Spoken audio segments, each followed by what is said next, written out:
Kaixo, ongi etorria, zuzenak eta planoak aztertuko ditugu orain. Gogoratuko zea iaztik zuzenak zer diren. Pentsa dezagun honek adierazten dula zuzen bat. Zer esan nahi du? Puntuz osatutako lerro bat dela, lerro zuzena, ez du ez hasierarik eta ez amairarik. Orduan, espazioan zuzenak nola egon daitezke? Egon daiteke horrela, nahi den bezala. Baina bi zuzen baldin baditugu, adibidez hemen beste zuzen bat, nola egon daitezke? Gehienetan gurutzatu egiten dira. Adibidez, hau ere bai, horrela daude, horrela, normalian horrela egoten dira. Baina zenbaitetan bi zuzenak behin posizio relatiboa zein da paraleloak izatea. Zer gertatzen da? Bat eta besteak ez dutela inoiz ikutuko, ez dira elkartuko, eta ez dira gurutzatuko.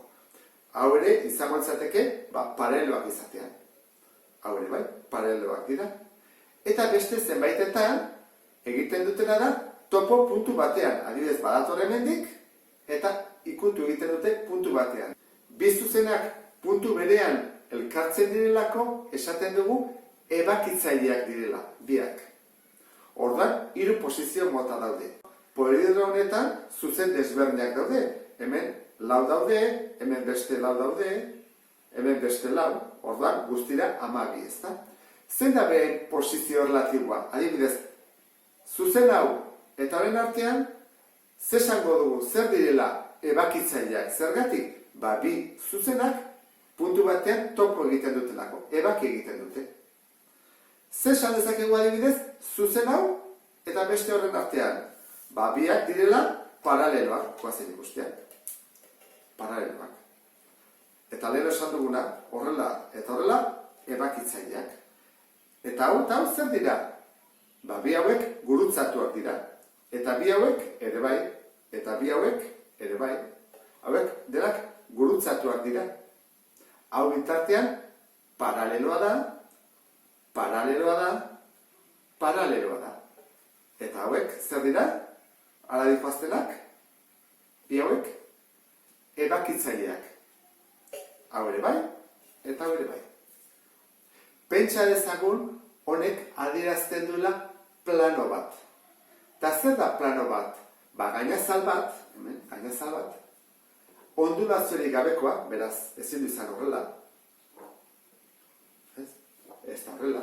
Orduan, ondulaziorik gabeko gainazal bat da, ez du ez hasierarik, ez bukaerarik, mugagabea da beraz, eta lodirarik gabekoa. Lodirarik ez du. Planoak, horrela jarri beharrean, gehienetan paperean adirazi behar izatitugu. Horregatik, erabiltzen duguna izaten da paralelogramo bat. Honek adierazten du, hau, plano bat dela. Ez duela ez hasierarik eta ez bukaerarik, eta ondulaziorik gabekoa dela. Hori baldin bada plano bat, zer gertatzen da, bi plano baldin baditugu. Bi posizio relatibo bat daudela, bien artean. Edo paraleloak dira, edo ebakitzaileak dira. Bi modu bakar daude. Ez dago besterik. Edo ebaki egiten dira, edo paraleloak dira. Ze gurutzatuak ezin dira izan, ze hau bai jortik eta horrela, jarretzen badut, zer egiten dute? Ebaki. Prisma honetan, plano desberdinak ditugu. Bat, bekoa, aurrekoa, atzekoa, eskurikoa eta ezkerrekoa. 6 plano. Orduan, nik jartzen badut hemen, hobeto ikusteko, beko planoa, goiko planoa zer da bekoarekiko? Paraleloa. Eta albokoak zer dira? Ebakitzaileak. Plano bat eta zuzen bat ditugunean ze posizio relatibo daude? 3 daude. Lehenengoa zein da? Ebakitzailea izango dela. Dijoa eta ebaki egiten du planoa. Horrela dago, baitere. Gurutzatuak ezin dute izan, ze adibidez horrela ezin du gurutzatu, ze hau, zer da planoa? Infinitoa. Orduan, ebaki egiten du. Orduan, gurutzatuak ez daude. Orduan, bat izan daiteke ebakitzailea, beste bat paralelo izatea, baita ez da inoiz elkartuko, eta 3. aukera da, barrukoa izatea, bertakoa izatea. Pentsa ezagun, paralelogramo honek adierazten dula plano bat, eta marrazten dugula zuzen bat. Zer esango dugu, zuzen hori zer dela? Badela plano horren barrukoa, bertakoa, hor dagoelako, barruan dagoelako. Lehengo prisma hartzen badugu, orain goazen ikustea ze posizio relatibo dauden planoa eta zuzenen artean. Adibidez, beko planoa. Eta hemen zuzen batzuk daude, adibidez hau. Zuzen hau, zer da beko planoarekiko? Paraleloa.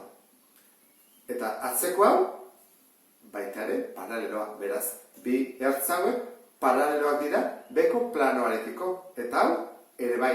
Eta ertz hau, ere bai. Denak dira paraleloak. Baina hartzen baitut goitik behera dihoazten ertzak, edo zuzenak, zer dira? Ebakitzaileak. Beko planoa ebakitzen dutelako. Ze gertatzen da eskubiko aurpegiarekin? Adibidez, ertz hau paraleloa dela, hau ere bai, hau ere bai, hau dira paraleloak. Eta hauek zer dira? Ebakitzaileak. Eta hemen daude beste lau barruan dituenak. Lau zuzen barruan. Guretzako, hemen lau zuzenki. Bueno, ulertu dezuelakoan, beste bat arte, agur.